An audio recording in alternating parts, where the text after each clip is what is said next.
I thought I knew what happiness looked like. 7 years married to Vanessa, 10 years together total, and I still got that flutter in my chest when she walked into a room. We had our routine, sure. What couple doesn't after a decade? But I considered that comfort, not complacency. Our house in Austin was modest but ours. Our friends were solid. And my recent promotion to senior software engineer meant we could finally start talking about kids seriously. That Thursday morning, 3 weeks before my 35th birthday, I kissed Vanessa goodbye like I had 1,000 times before. She was wearing that blue sundress I loved, her dark hair pulled back in a ponytail, and she smiled at me over her coffee mug. Troy texted me last night, she said casually, stirring sugar into her coffee. He's planning something for your birthday, isn't he? I shrugged, grinning as I grabbed my laptop bag. You know Troy. He can't keep a secret to save his life, but he tries. Well, whatever it is, I'm sure it'll be fun. She set down her mug and walked over, wrapping her arms around my neck. I love you. Love you too. I kissed her forehead, breathing in her shampoo, that coconut scent she'd been using since college. She pulled back and looked at me with an expression I couldn't quite read. You're happy, right? With us? Of course. Why? Just checking. She smiled, but it didn't reach her eyes. Have a good day at work. You too. Don't let Karen from accounting give you grief about the quarterly reports. She laughed, and the sound followed me out to the car. If I'd known those would be the last normal moments we'd ever share, I would have paid more attention. I would have memorized the exact way the morning light caught her hair, the precise tone of her laugh. But that's the thing about life. You never know when everything's about to change. Work was the usual chaos. The promotion to senior engineer meant more meetings, more responsibility, more decisions. My boss, Richard, caught me as I was heading to lunch. Blake, got a minute? Need your input on the database migration. I ended up eating a protein bar at my desk while reviewing architecture diagrams.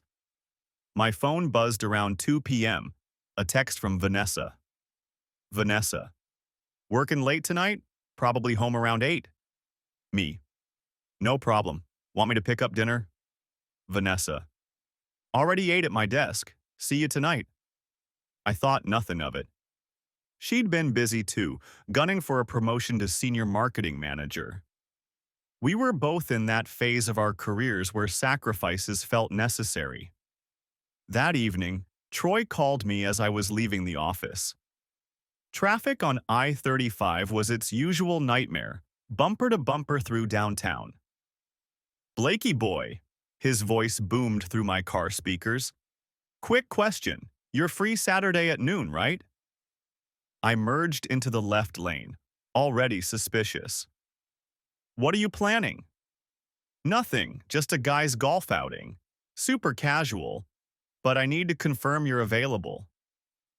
Vanessa said she has book club until 2, so yeah, I'm free. Wait, is this for my birthday?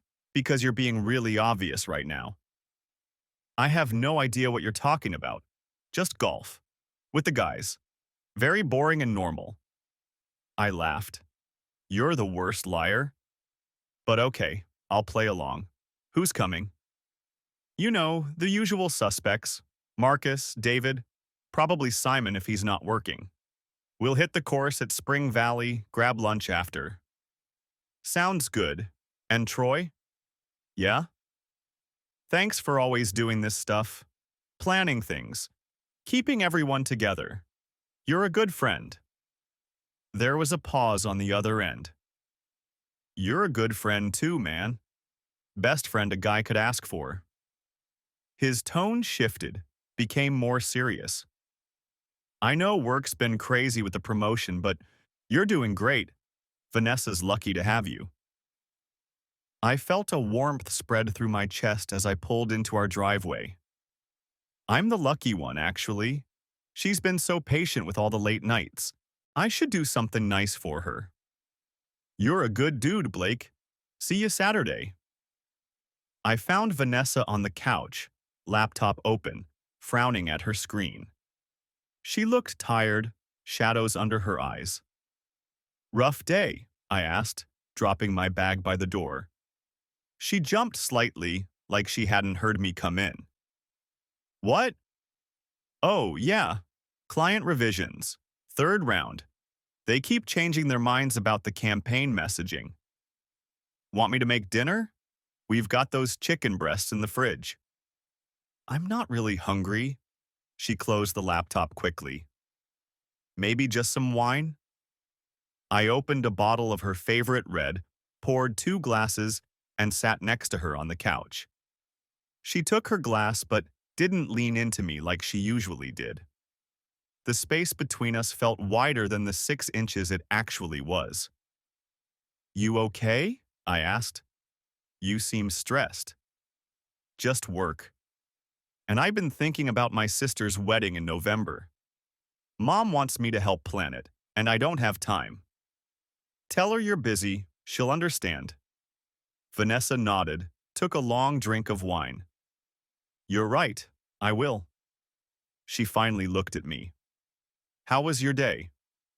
Long. Database migration is a nightmare, but I think we'll have it sorted by next week. That's good. We sat in silence watching some cooking show neither of us cared about. Vanessa kept checking her phone, typing quickly, then putting it face down on the couch cushion. Who are you texting? I asked. Just Sarah from book club, coordinating for Saturday. She stood up abruptly. I'm going to take a bath. Long day. Want company? I grinned. I'm really tired, Blake. Maybe just let me have some alone time. Sure, of course. She disappeared upstairs and I heard the water running. Her phone buzzed on the couch. I glanced at it. The screen showed a message preview from someone named Kay. Can't wait to see you Saturday. Kay could be anyone. Karen from her work. Katie from book club. I didn't think anything of it. Friday was more of the same. I got home at 6 to find Vanessa in the bedroom, trying on different outfits. What's all this? I asked, loosening my tie. Just trying to figure out what to wear tomorrow, for book club. She'd laid out 4 different ensembles on the bed, all nicer than she usually wore for book club. One included the silk blouse I'd bought her for our anniversary. That's a lot of effort for book club, she laughed, but it sounded forced. We're taking photos afterward, for the group's social media page. Since when does your book club have social media? Since last month. Sarah set it up. She held up a black dress against herself. Is this too much? For book club? Kind of. You're right. She put it back in the closet and picked up jeans and a cream-colored blouse instead. This is better. What book are you discussing anyway? The Vanishing Half. Really intense themes about identity and family. Didn't you finish that like 2 months ago? She froze for just a second. We're rereading it. Some members missed it the first time. Ah, makes sense. Friday night, we ordered pizza and watched a movie. Vanessa kept checking her phone, and around 10 p.m. she said she was going to bed early. Big day tomorrow with book club? I teased. Yeah, we're probably going to run long. Might not be home until 3 or 4. I thought you said 2. Did I? I meant later. The discussion always runs over. She kissed my cheek and headed upstairs. I stayed up watching highlights from the Rangers game, finished the last slice of pizza, and went to bed around midnight. Vanessa was already asleep, or pretending to be. Saturday morning arrived with perfect Texas weather. I woke up at 8 to find Vanessa already in the shower. When she came out, her makeup was done more carefully than usual, Not dramatic, just polished. She'd picked the cream blouse and dark jeans. "You look nice," I said, pulling on my golf clothes. "Thanks." She was arranging things in her purse, movements quick and nervous. "What time's book club?" 11:30, meeting at Sarah's house. "And it'll go until 2, 3? "Yeah, around there. I'll text you when we're wrapping up." She looked at me, and for a second her eyes were wet.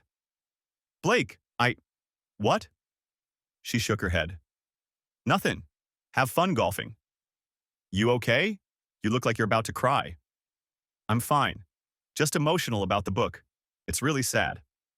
She grabbed her purse and keys. "What time are you leaving?" 10. Troy wants to get there early to grab a good tea time. She nodded, checked her phone again. "Okay, I'm gonna run some errands first, then head to Sarah's." "Love you." "Love you too." She kissed me quickly, barely making contact, and hurried out. Through the window, I watched her sit in her car for a full minute before starting it. Her head was in her hands. I figured she was stressed about work. Maybe her sister's wedding. Maybe just life. I didn't consider any other possibility.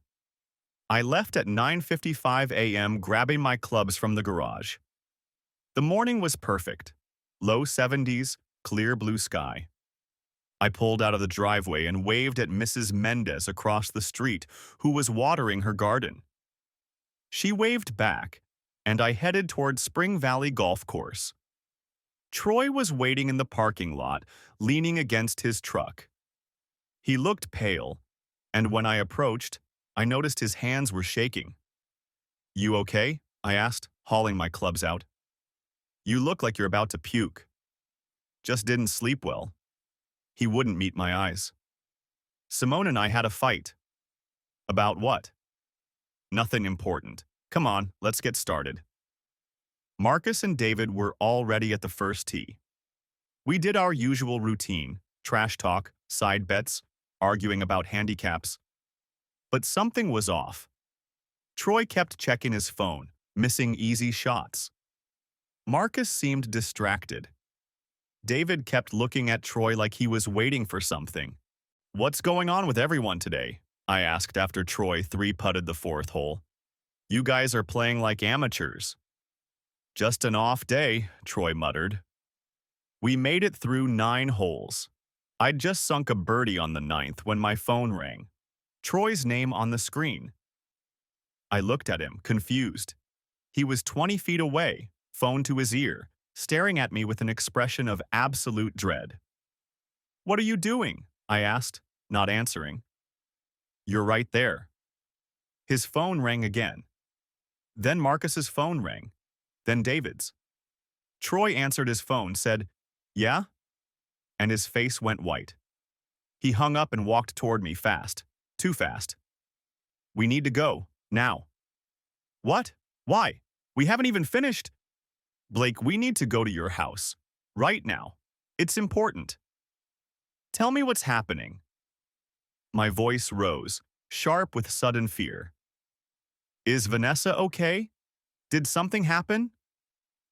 Marcus and David had their phones out too, both looking at screens with identical expressions of shock.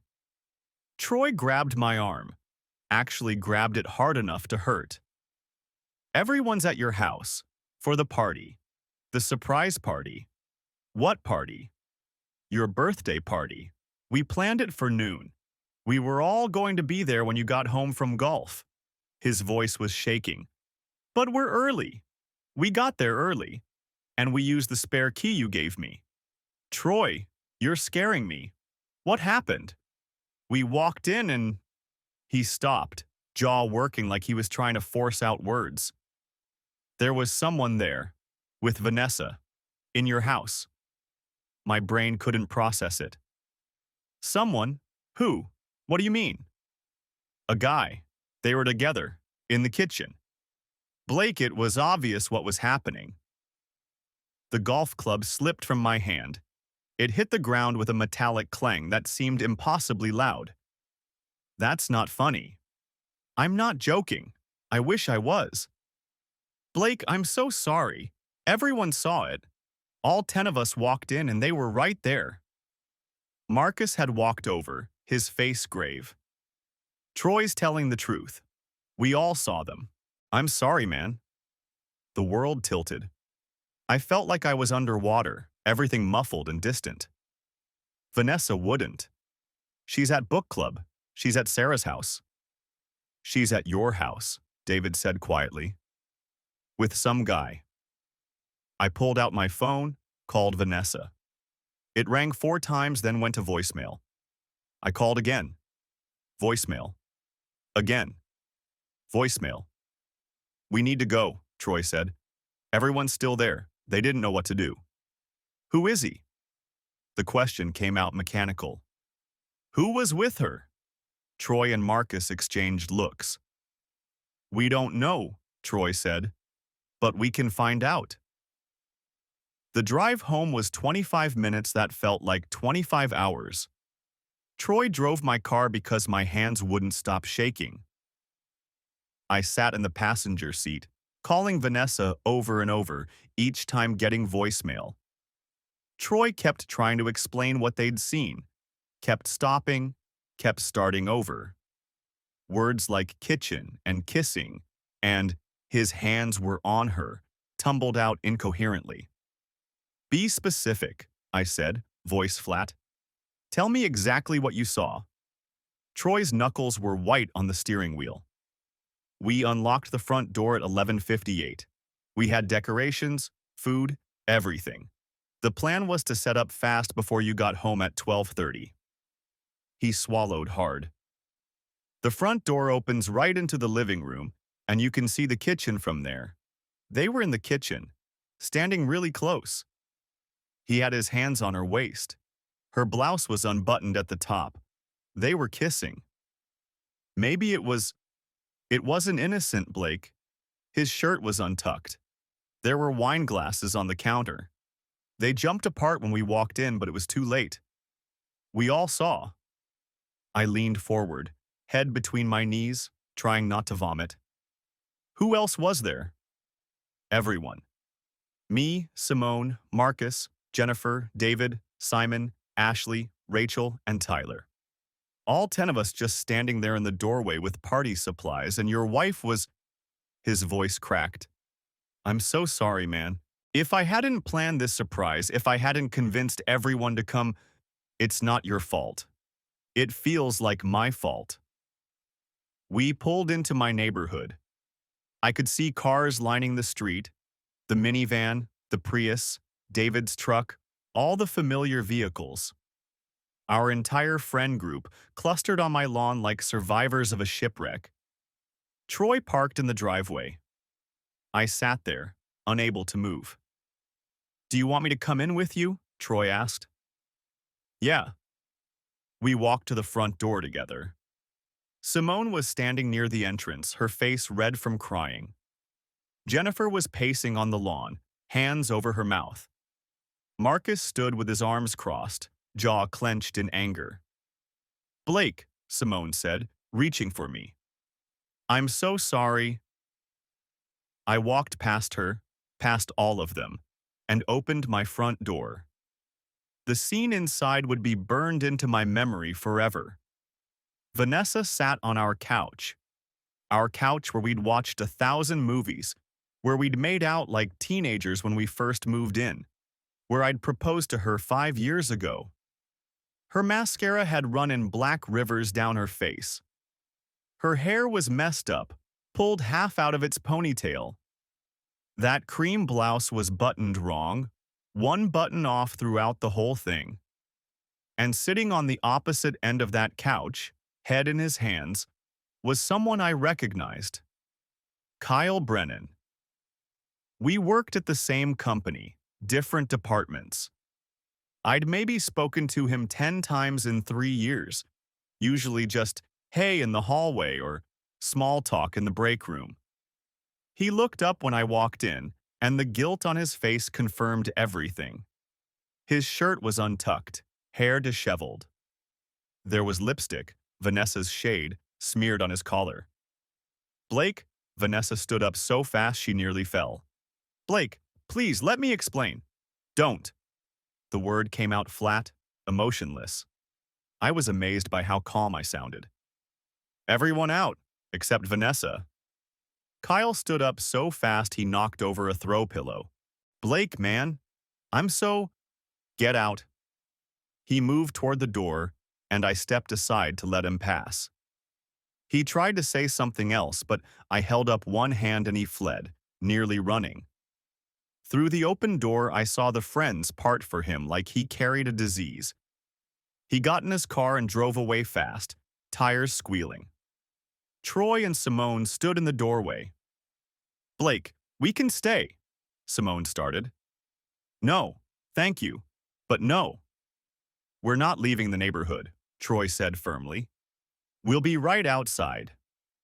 They left reluctantly, pulling the door closed behind them. I could see them through the front window, joining the others on the lawn. No one was leaving. They all stood there, faces showing the same shocked grief. I turned to face my wife. She looked small suddenly, shrunken. Her hands were shaking. There was a wine stain on her jeans, red wine, from the glass that was still on the kitchen counter. Blake, I'm so sorry. Her voice was hoarse from crying. I'm so sorry. It didn't mean anything. How long? What? How long has this been going on? She wrapped her arms around herself like she was cold. Please, can we just… How long, Vanessa? 3 months. It came out as a whisper. But Blake, it was just physical. It didn't mean anything. I love you. I love you so much. 3 months. I walked into the kitchen, saw the evidence still scattered around. 2 wine glasses. A bottle of wine. The expensive kind from the rack we were saving for special occasions. Some crackers and cheese on a plate. You've been doing this for 3 months. It was a mistake, the worst mistake of my life. But we can fix this. We can go to counseling. We can… Was this the first time you brought him here? To our house? She hesitated too long. How many times, Vanessa? I don't know. A few. Blake, I'm sorry. I know how it looks. How it looks? 10 of our closest friends just saw you with another man in our house. I picked up one of the wine glasses, studied it like it was from another planet. 10 people walked in expecting a party, and instead they saw my marriage end. She started crying harder, those harsh sobs that shook her whole body. I didn't know they were coming. You said book club. Troy said golf. I thought I had until 2 o'clock. You thought you had time to sleep with him in our bed and clean up before I got home? No, we weren't going to. We were just… Don't lie. I set the glass down carefully. Don't lie to me anymore. Please. I deserve at least that much. She crumpled back onto the couch, hands over her face. I don't know why I did it. You've been working so much and I felt lonely, and Kyle was nice to me at that company mixer. And it just happened, and then it kept happening, and I wanted to stop, but who else knows? The question seemed to surprise her. What? Besides Kyle, who else knows about this? No one. Blake, no one knew. It was just… Well, now 10 people know. 10 of our best friends saw you with your shirt buttoned wrong and lipstick on his collar. I felt something cold settle in my chest. How do you think this is going to play out? What did you think would happen? I don't know. I wasn't thinking. Blake, please, I'll do anything. Anything. I'll quit my job. I'll never see him again. We can move to a different city. I need you to leave. Her head snapped up. What? Leave the house. Go stay somewhere else. I can't be here with you right now. Blake, this is my house too. You can't kick me out.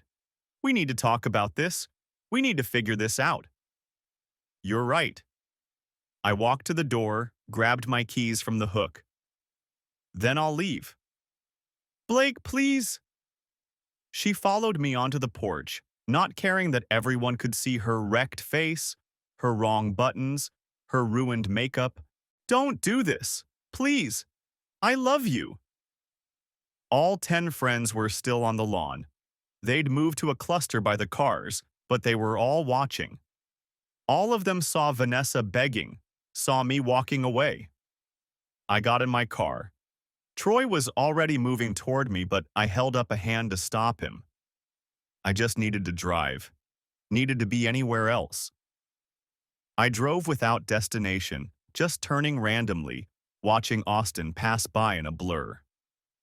Eventually, I ended up at a park near the river. I parked and sat there, staring at the water. My phone started buzzing. Vanessa. I didn't answer. It buzzed again, and again, and again. I turned it face down and watched a family having a picnic near the water. Mom, Dad, 2 kids. The kids were flying a kite, laughing when it dipped too low. The dad helped the smaller one, hands over hers on the string. That should be me in a few years, I thought. That should be Vanessa and me with our kids. My phone buzzed 19 times in the next hour. Around 4 p.m., Troy called. I answered. Where are you? He asked. By the river, Zilker area. Come to my house, please. Simone made up the guest room. I can get a hotel. Blake, come to my house. You shouldn't be alone right now. I didn't have the energy to argue. Okay. Troy and Simone's place was in South Austin, a small 2-story with a guest room that doubled as Troy's office. When I arrived, Simone opened the door before I could knock. Her eyes were red. I made chicken soup, she said. And there's beer in the fridge. Whatever you need. Thanks. The guest room had a double bed with a blue comforter, a small desk, and a window overlooking their backyard. I sat on the edge of the bed and stared at the wall. It was cream-colored with a small landscape painting of mountains. I counted brush strokes to keep my mind from racing. 17 on the left peak, 23 on the right. My phone buzzed. I'd turned the ringer back on. Vanessa again. Vanessa, please answer me. Vanessa, I need to talk to you. Vanessa, this is killing me. Vanessa, Blake, please, Vanessa. I'll do anything to fix this. Vanessa, you have to believe me. Vanessa, I can't breathe. Vanessa, please just talk to me. The messages kept coming. I watched them appear, one after another, and felt nothing. Around 6 p.m., Troy knocked on the door. You should eat something. I'm not hungry. When's the last time you ate? I thought about it. Protein bar, yesterday at lunch. That's not good, man. Come downstairs. Just a bowl of soup. I followed him down because it was easier than arguing. Simone had set the table like it was a normal dinner party. Placemats, napkins, salt and pepper shakers in the center. The soup was in a blue ceramic bowl, steam rising from it. I ate mechanically, not tasting anything. Simone and Troy watched me like I might shatter. Everyone's really shaken up, Simone said quietly. We're all in a group chat. Everyone's asking about you. What are they saying? She hesitated. Do you want to know? Yeah. She pulled out her phone, scrolled up to the beginning. It started right after you left. Marcus said, I can't believe what we just saw. Jennifer said, Is Blake okay? Should someone go after him? Rachel said, I feel sick. I can't stop replaying it. Then David said, That guy needs to never show his face around us again. The guy, Kyle. Yeah, Kyle Brennan. Jennifer looked him up on LinkedIn. He's married, has a wife and 2 kids. The soup turned to ash in my mouth. He's married? Yeah. His wife's name is Christina. They have a 4-year-old daughter and a 2-year-old son. So Vanessa hadn't just destroyed our marriage, she'd participated in destroying someone else's too. Did anyone tell his wife? I asked. Not yet, but Simone looked at Troy. Should we? That's not our decision, Troy said firmly. That's Blake's decision. I thought about Christina Brennan, whoever she was, home with 2 small kids, trusting her husband, not knowing he was spending Saturday afternoons with someone else's wife. She deserves to know, I said, but I can't be the one to tell her. Not yet. Understood, Troy said. We sat in silence for a few minutes. Then my phone buzzed again. I pulled it out. Another text from Vanessa. Vanessa. I'm so sorry, Vanessa. Please just tell me you're safe. Vanessa. I can't stand not knowing where you are. Vanessa. I love you so much, Vanessa. This is all my fault, Vanessa. Please come home. She keeps texting, I said. You don't have to respond, Simone said. I know. But part of me wanted to. Part of me wanted to call her, to scream, to demand answers to questions I didn't even know how to ask yet. Another part wanted to beg her to explain how this happened, how we got here, how the woman I loved could do this. Instead, I set the phone face down on the table. I need a lawyer, I said. Troy nodded slowly. Yeah, you do. Do you know anyone? I work at a law firm, remember? I can ask around on Monday. It's Saturday night. So we'll start Monday, or… He hesitated. I could make some calls tomorrow, Sunday, if you want to move faster. I want it done. I want this over with. Simone reached across the table and squeezed my hand. We're here for you. Whatever you need, however long it takes. That night I lay in the guest bed, staring at the ceiling. The house was quiet except for the occasional sound of Troy and Simone talking downstairs, their voices too low to make out words. My phone lit up every few minutes with new texts from Vanessa. I counted them. By midnight, there were 47 unread messages. At 2 a.m., someone rang Troy's doorbell. I heard Simone answer, heard her say, No, you can't see him. Go home, Vanessa. Please, Simone, please, I just need to talk to him. He doesn't want to see you.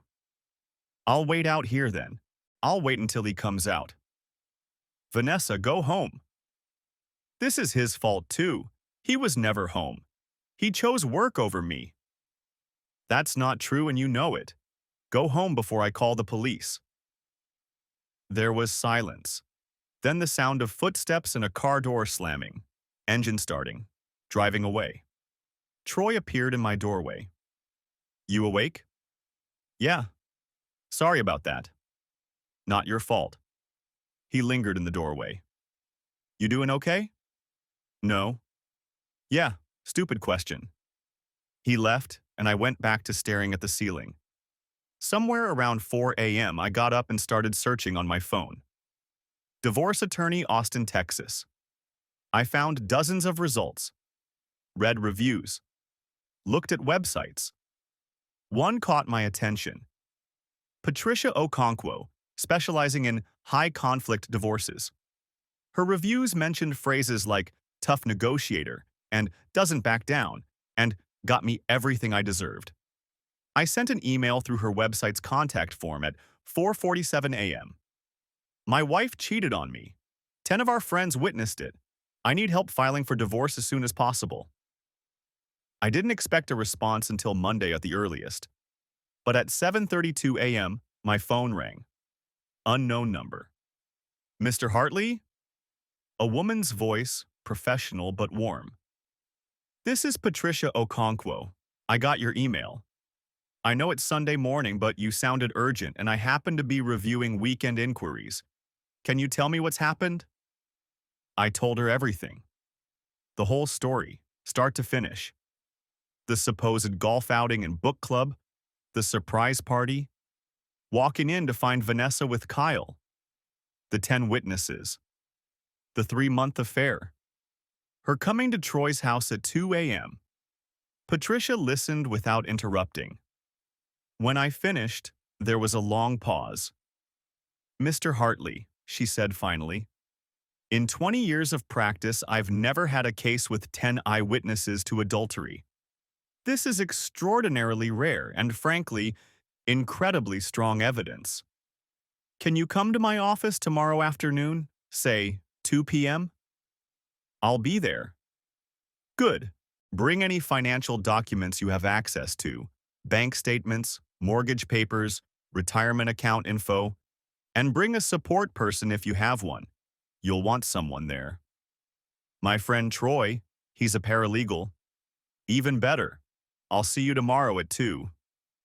She hung up, and I sat there holding the phone, feeling the first stirring of something other than numbness. Not quite hope, more like direction.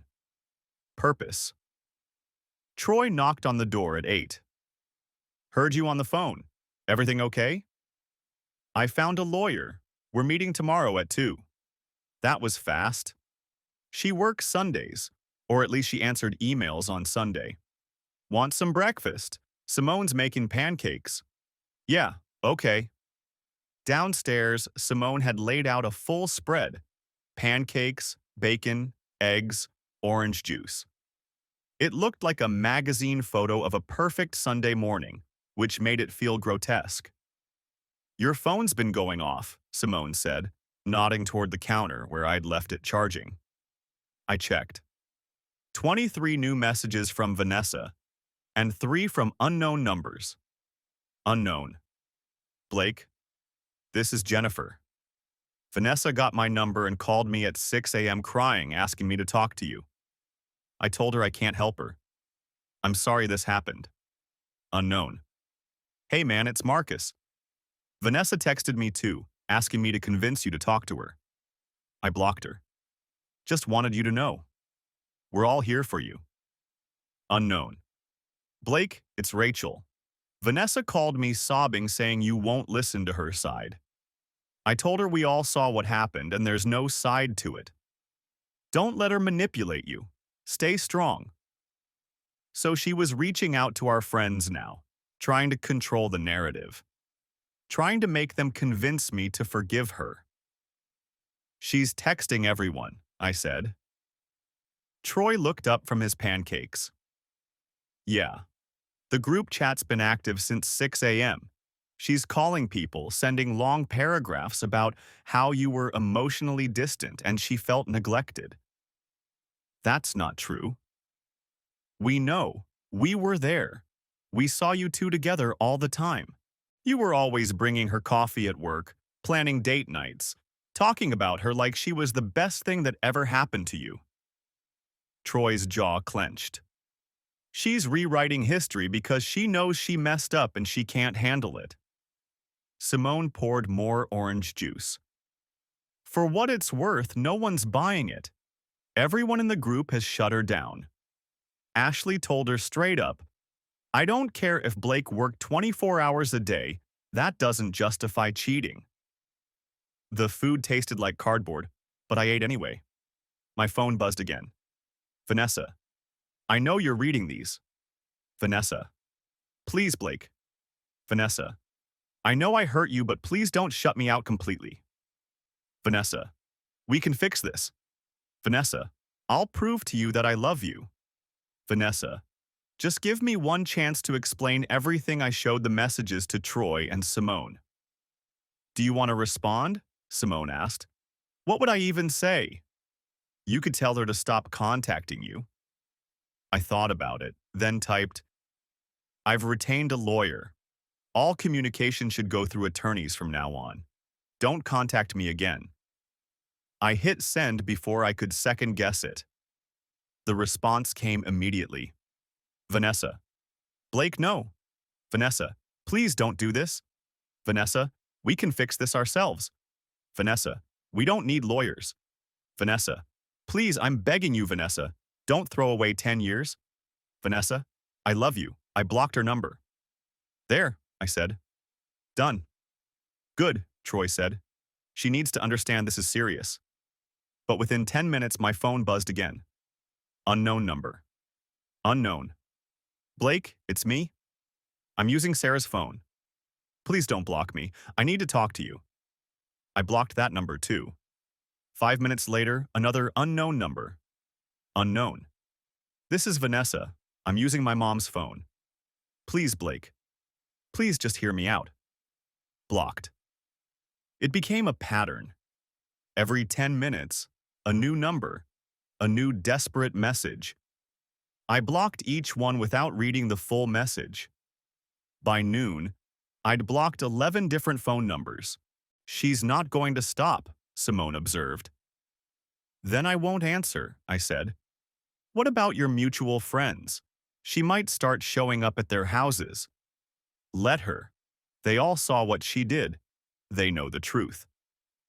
At 1 p.m., Marcus called. I almost didn't answer. Unknown numbers had become the enemy. But I recognized his number. Hey, Blake. Just wanted to give you a heads up. Vanessa showed up at our house. What happened? Jennifer told her to leave. She wanted us to talk to you, to tell you she's sorry, to convince you to go to marriage counseling. I told her that's not happening and she needs to leave us out of it. Thanks for telling me. She's spiraling, man. She knows she destroyed everything and she's trying to fix it, but doesn't know how. I almost feel bad for her. Almost. I don't. Yeah, I get that. After Marcus hung up, I sat on Troy's back porch and watched birds fly between trees. Simple lives, I thought. Wake up, find food, avoid predators, sleep. No betrayal, no lies, no watching your entire life collapse in one morning. My phone rang again. This time it was my brother Jake calling from Seattle. Blake, what the hell is going on? Vanessa called Mom crying, saying you left her and won't talk to her. She told Mom? Yeah. Mom called me all worried, asking if I knew what happened between you two. I explained, quickly and without emotion. Jake was quiet for a long moment. That's... wow. Blake, I'm sorry. It is what it is. Do you need me to fly out there? I can be on a plane tonight. No. Troy and Simone are taking care of me, but thanks.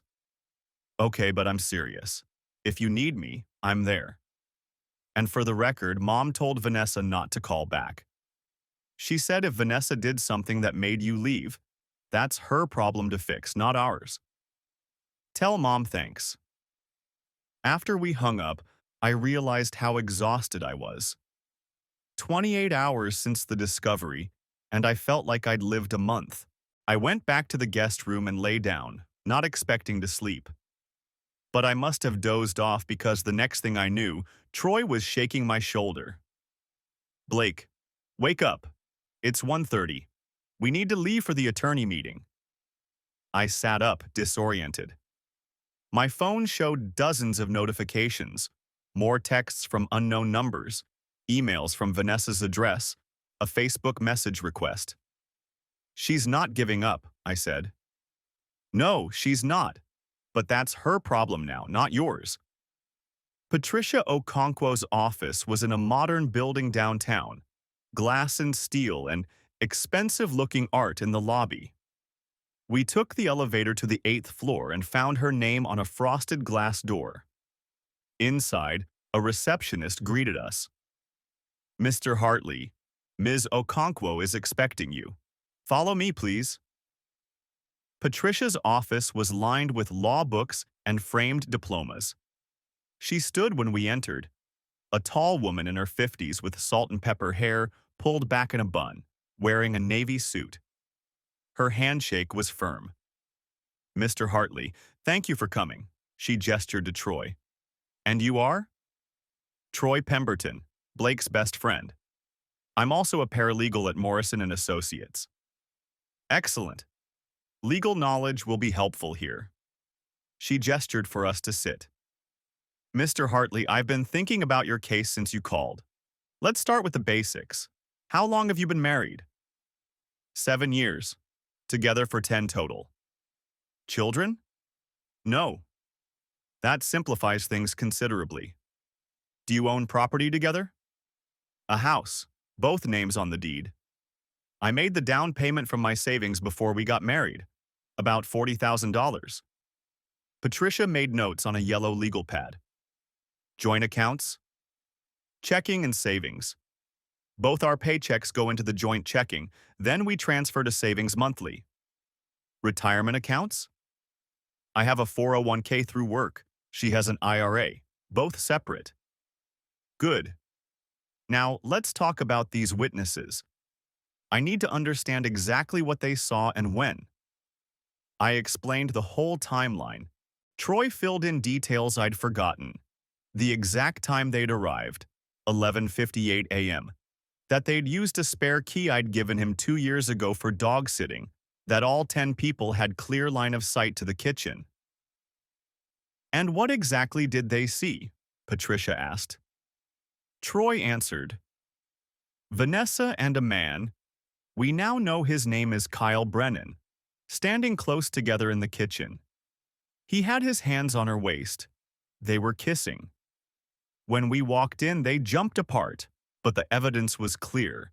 His shirt was untucked, her blouse was buttoned wrong. There were wine glasses on the counter. Patricia wrote steadily. And all 10 people will testify to this. Yes, I said. They've all said they will. Remarkable. She looked up. Mr. Hartley, I need you to understand how strong this case is. In most divorces involving infidelity, it's he said, she said. Text messages that could be explained away. Circumstantial evidence. But you have 10 eyewitnesses who can testify under oath to what they saw.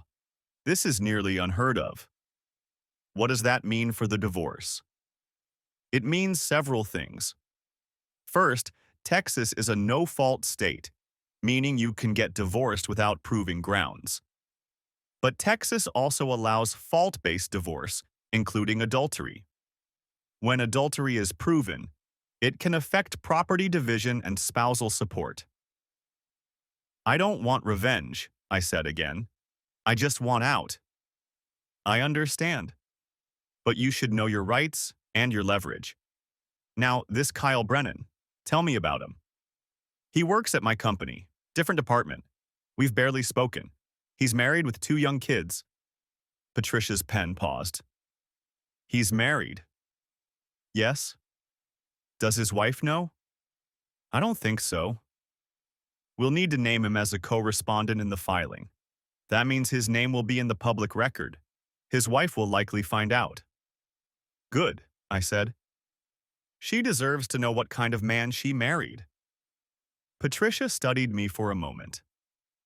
All right. Here's what we're going to do. First, I'll need written statements from all 10 witnesses, detailed accounts of exactly what they saw, including times, locations, and any words that were spoken. Can you coordinate that? Yes. Good. I want those within a week. Second, I'm going to file for temporary orders first thing tomorrow morning. We'll freeze all joint accounts so your wife can't drain them.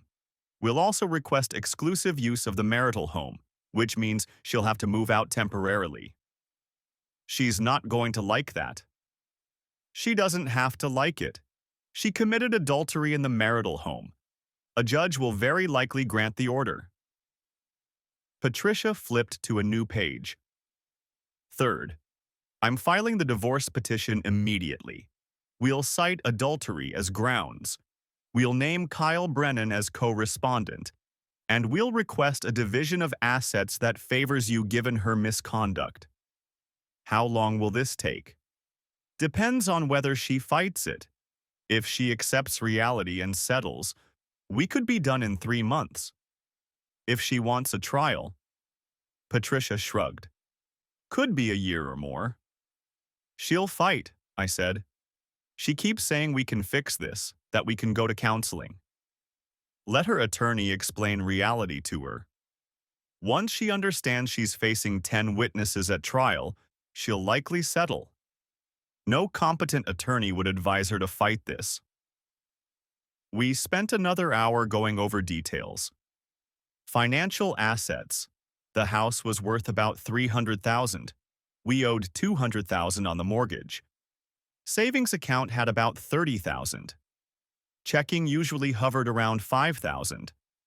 My 401k had about $80,000. Her IRA had about $40,000. Standard community property division would be 50-50 on everything, Patricia explained. But given the adultery, I'm going to argue for 60-40 in your favor on the marital assets, and I want full repayment of your $40,000 down payment. Will a judge agree to that? With this evidence? Very likely. Judges are human. They don't look kindly on adultery, especially when it's proven beyond any doubt. As we were wrapping up, Patricia asked one more question. Mr. Hartley, how are you doing? Emotionally? The question surprised me. I'm functioning. Functioning isn't the same as okay. Do you have a therapist? No. Get one. This process is going to be difficult and you'll need professional support. I can recommend someone if you'd like. Maybe later. Don't wait too long. Grief doesn't get better if you ignore it. We left her office at 4:30 p.m. Troy drove us back to his place in silence. Finally, he said, "She seems really good." Yeah. This is really happening, huh? You're really getting divorced. Yeah. How do you feel about that? I looked out the window at Austin traffic, at all the people in their cars living their normal lives. I don't know. Ask me in a month. That evening, the group chat that I'd been added to started pinging with activity. Simone showed me her phone. Marcus. Got a call from Kyle Brennan's wife. Someone told her what happened. Jennifer. Who told her? Marcus. Don't know. But she sounded destroyed. Said she had no idea. David. That's awful, but she needed to know Rachel. Agreed. He's as guilty as Vanessa. They both deserve the consequences. Ashley. Blake, how are you holding up? Troy. He's okay. Seeing a lawyer today. Things are moving forward. Simon. Good. He needs to protect himself. Vanessa made her choice. I took Simone's phone and typed, "Thanks, everyone. I appreciate the support." The responses came fast. Marcus. Always, man. We've got your back. Jennifer. Whatever you need. Seriously. David. You're our family. We're not going anywhere. I handed the phone back to Simone, throat tight. Thanks for showing me that. They mean it, you know. Everyone's really shaken up by what we saw. But we're all Team Blake. Team Blake, I repeated. That's depressing. Maybe, but it's true. Tuesday morning, I woke up to texts from Patricia. Papers filed. Service will happen Thursday. She can choose location, home or work. I've sent her attorney a courtesy email.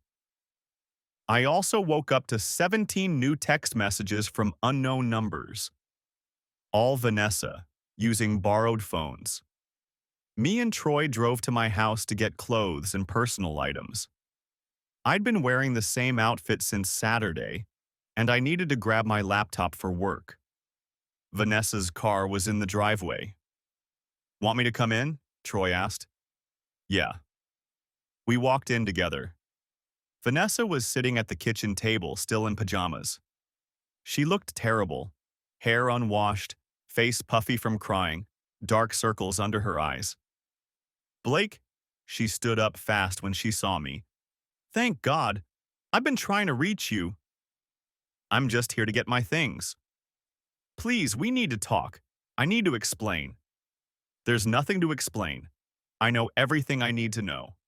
You don't. You don't understand what it was like. You were never home. You were always working. I felt so lonely. So you had an affair. I walked past her toward the bedroom. That was your choice, Vanessa. Don't blame me for it. She followed me. I'm not blaming you. I just want you to understand why it happened. I started pulling clothes from the closet, throwing them into a duffel bag. It happened because you made a series of choices. You chose to respond to his texts. You chose to meet him. You chose to lie to me about book club and yoga. You chose to bring him into our home. It was a mistake. For 3 months? That's not a mistake. That's a decision you made every single day. Troy appeared in the doorway, arms crossed. His presence seemed to remind Vanessa that we weren't alone. "Blake, please," she said, voice dropping. "Please don't do this. We can go to counseling. We can work through this." "No, we can't." "Yes, we can. People survive affairs all the time. We can be stronger on the other side." I stopped packing and looked at her directly. "You had an affair with a married man. You brought him into the home we built together. You lied to me every day for months. 10 of our closest friends saw you with him. There's no coming back from that. Blake, I've filed for divorce. You'll be served on Thursday. My attorney will be in touch." Her face went white.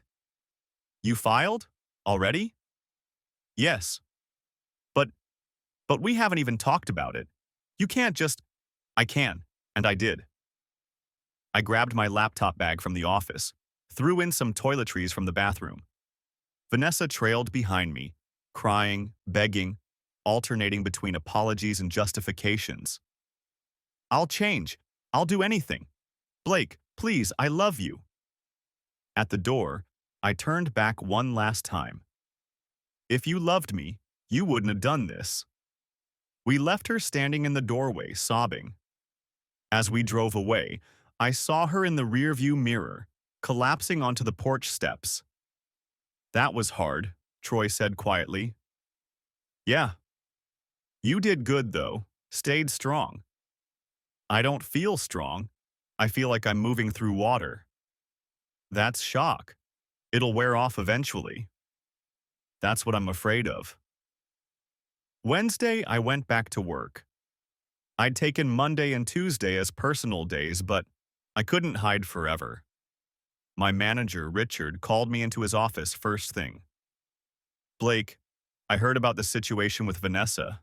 I'm sorry. If you need more time, I need to work. Sitting around thinking about it is worse." "Okay, but if you need anything, my door's open." The office felt different. People looked at me with expressions I couldn't quite read, pity, maybe, or awkwardness. The break room went quiet when I walked in for coffee. Someone had clearly told people what happened. Around 11 a.m., HR called me. Janet from Human Resources sat across from me, uncomfortable. "Blake, we've had a situation come to our attention regarding Kyle Brennan." "Okay." Someone reported that Kyle had an inappropriate relationship with a married colleague's spouse. Given our company policies about conduct, we've opened an investigation. "I see. I need to ask you some questions if that's all right." I answered everything honestly. Yes, Vanessa was my wife. Yes, Kyle worked here. No, I didn't know about the affair until Saturday. Yes, I had witnesses. Kyle has been placed on administrative leave pending the investigation, Janet said. We take these matters very seriously. What happens to him if the investigation confirms it? I can't discuss potential disciplinary actions. But I will say that conduct bringing disrepute to the company is grounds for termination. Kyle getting fired would be cold comfort, but comfort nonetheless. Thursday afternoon, I got a text from Patricia. She's been served. At her workplace. Chose that over home. Expect an angry call from her attorney. The call came an hour later. Not from Vanessa's attorney, but from Vanessa herself, using yet another borrowed phone. Unknown. How could you have me served at work? Everyone saw. Everyone knows now. You're being cruel. Me. You chose work as the location, not me. Unknown. Because I thought you'd be discreet, not have a sheriff walk in during a meeting. Me. That's how process service works. I'm blocking this number. Stop contacting me. I blocked her and went back to work, trying to focus on database schemas while my phone kept lighting up with new unknown numbers. Friday, Patricia called with an update. Judge granted the temporary orders. Joint accounts are frozen as of this morning, and Vanessa has been ordered to vacate the marital home by Monday. She has to move out? Yes. You'll have exclusive use during the divorce proceedings. Given that the adultery occurred in the home, the judge agreed it was appropriate. Where will she go? Not your concern anymore, Blake. Let her attorney deal with that. That weekend felt surreal. I stayed at Troy's, went through the witness statements everyone had written. They were detailed, consistent, devastating. Marcus's statement. I arrived at 11:55 a.m. and entered through the front door at 11:58 a.m. using a key Blake had provided to Troy Pemberton.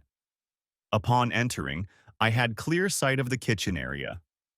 I observed Vanessa Hartley and an unknown male standing in close proximity. The male had his hands on Vanessa's waist. They were kissing. Both appeared disheveled. The male's shirt was untucked. Vanessa's blouse was improperly buttoned. When they became aware of our presence, they separated quickly, appearing startled and guilty. Jennifer's statement. I witnessed Vanessa attempt to explain that it wasn't what it looked like. However, the male was still adjusting his clothing when we entered. There was no ambiguity about what we had interrupted. 10 statements, all telling the same story with slight variations. Patricia was right. This was bulletproof. Sunday evening, I got a call from Vanessa's mother, Marie. Blake, honey, can we talk? Mrs. Hendricks, I'm not sure that's a good idea. Please, just for a minute. I sighed. Okay. Vanessa told us everything. What she did was unforgivable, and your father and I are horrified. We just want you to know that we're sorry. We didn't raise her to do this. I know you didn't. She's our daughter and we love her, but we also love you. You've been part of our family for 10 years. This isn't easy for us either. I appreciate that, Mrs. Hendricks.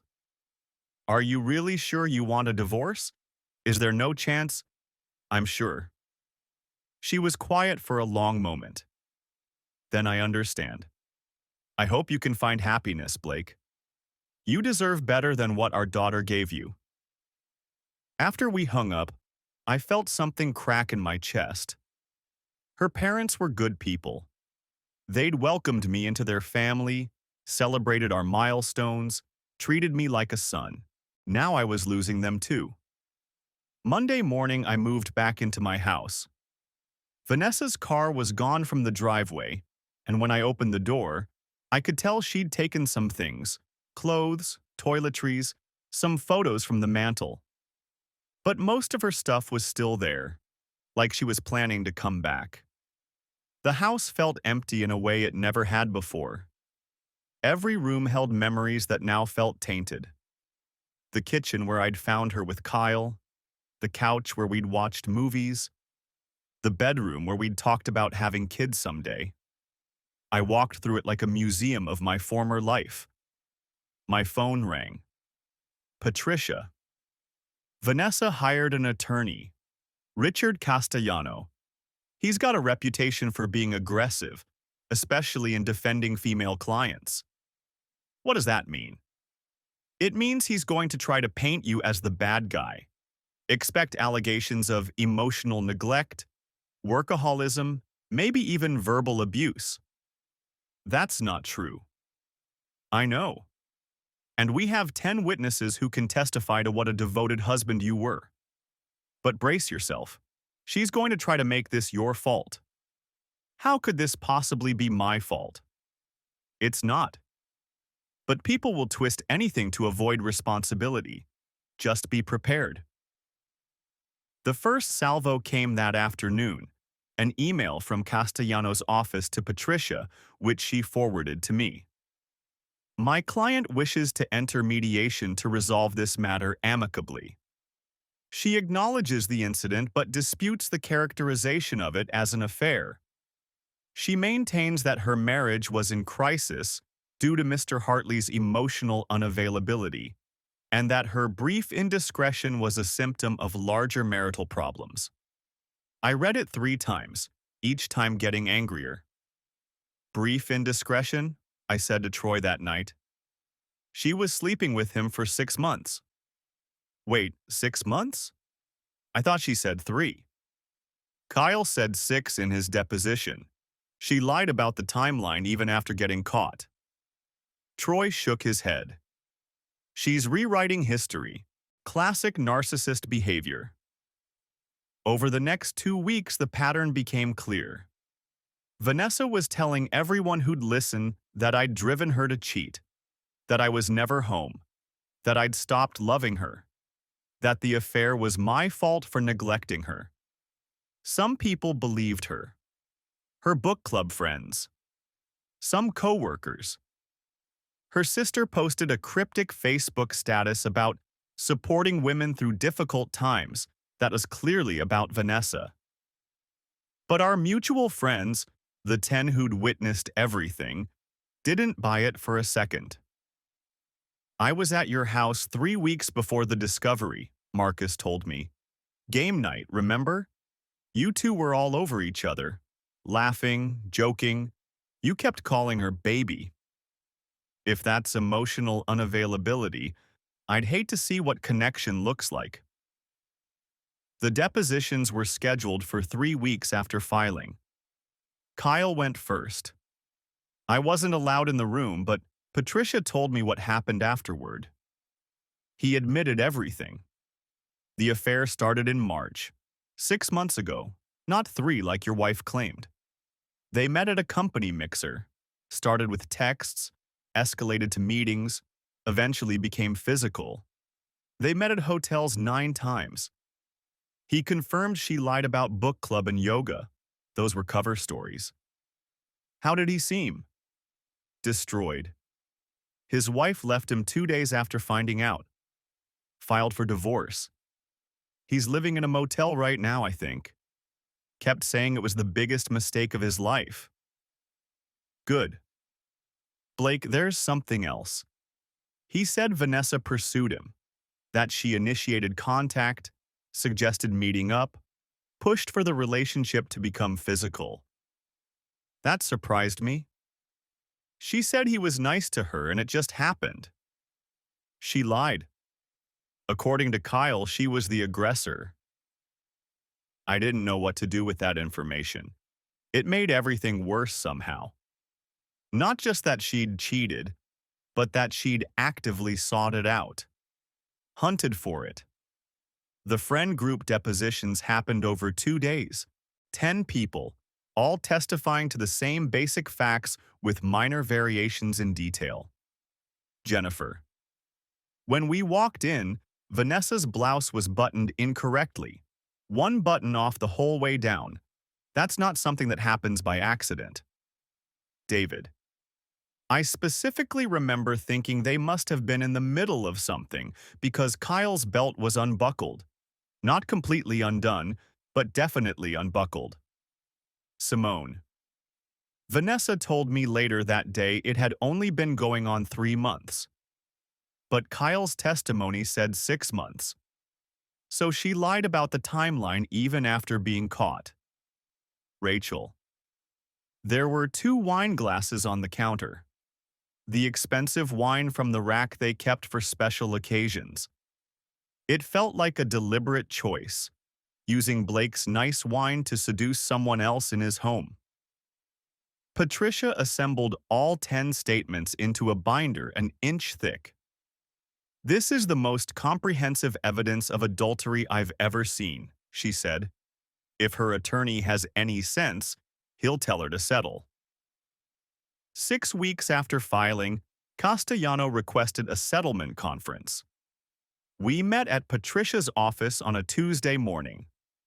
Vanessa arrived with Castellano, a thin man in his 50s with silver hair and an expensive suit.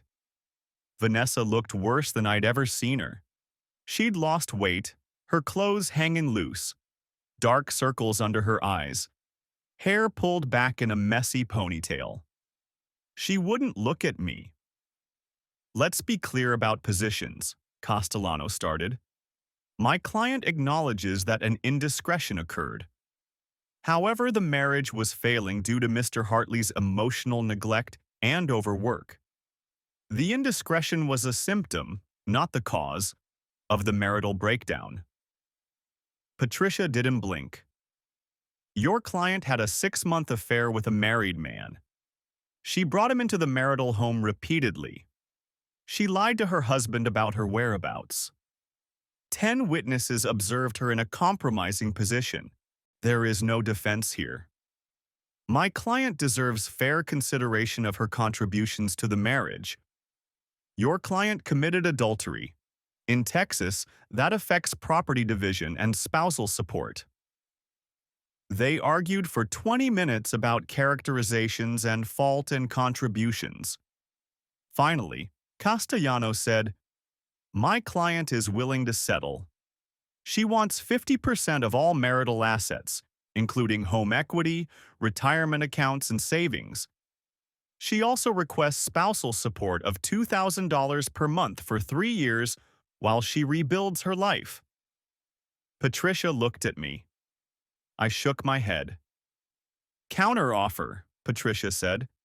40-60 split on home equity in Mrs. Hartley's favor. Retirement accounts split according to formula. Savings divided equally. No spousal support. Clean break." "That's not acceptable," Castellano said. "Then we'll see you at trial, where we'll call 10 witnesses to testify in open court about exactly what your client did.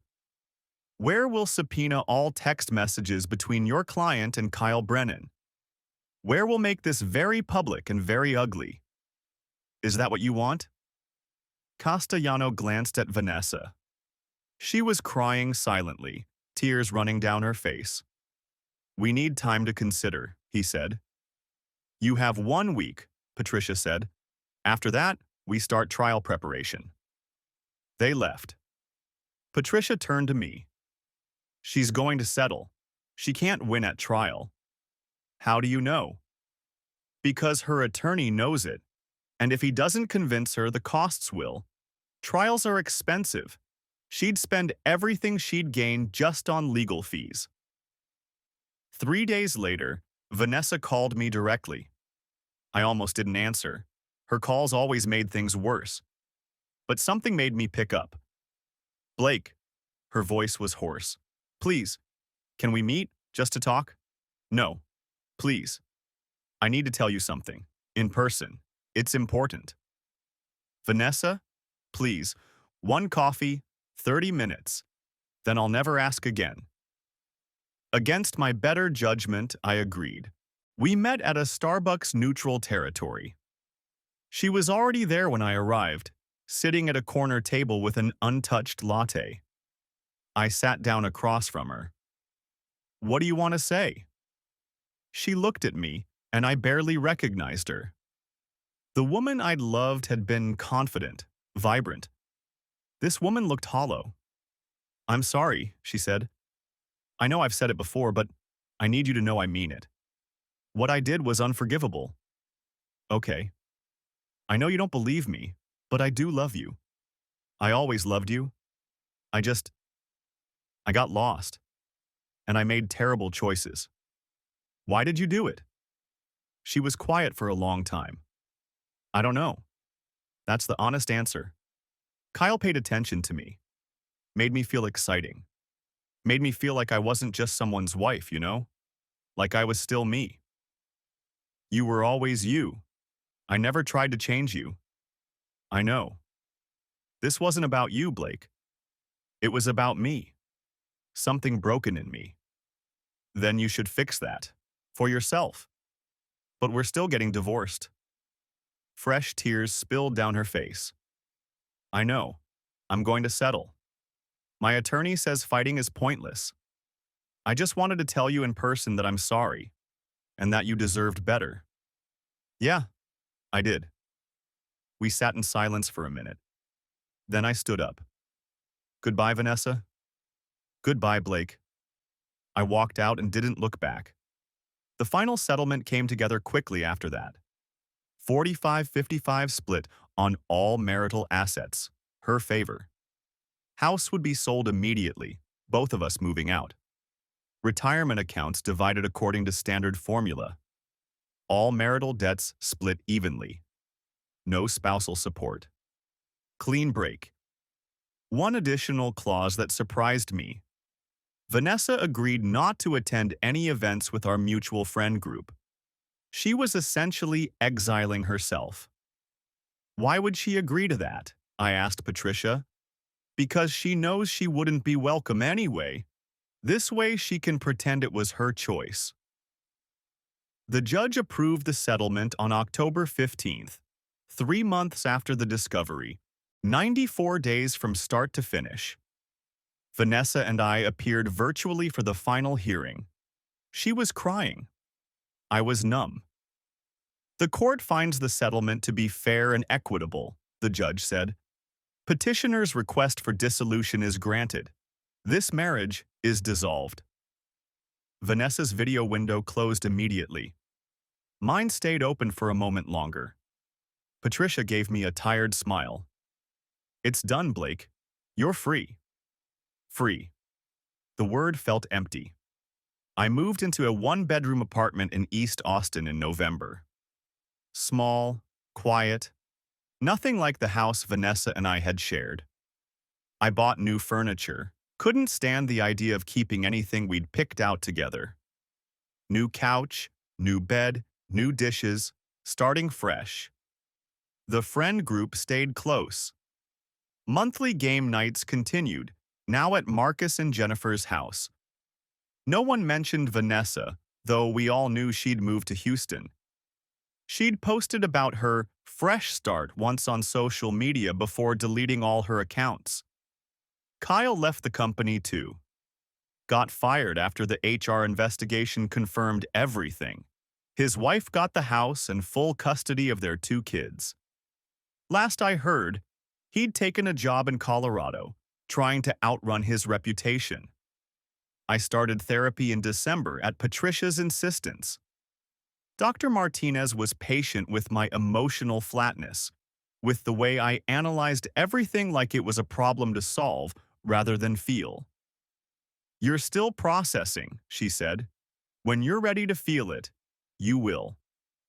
Christmas was hard. I spent it with Troy and Simone and their kids, watching children open presents and feeling like a ghost. Last year, Vanessa and I had hosted Christmas Eve dinner. Now I couldn't even remember what we'd served. But January brought something new. I woke up one morning and realized I hadn't thought about Vanessa in 3 days. The obsessive replay of walking into my house and seeing her face had started to fade. The wound was becoming a scar. In February, I got promoted at work. Senior architect position, big raise, more responsibility. I accepted without the guilt I might have felt before, without wondering if it meant I was choosing wrong. March brought my 36th birthday. This time, there was a real party. Planned in advance, no surprises. Troy and Simone hosted at their house.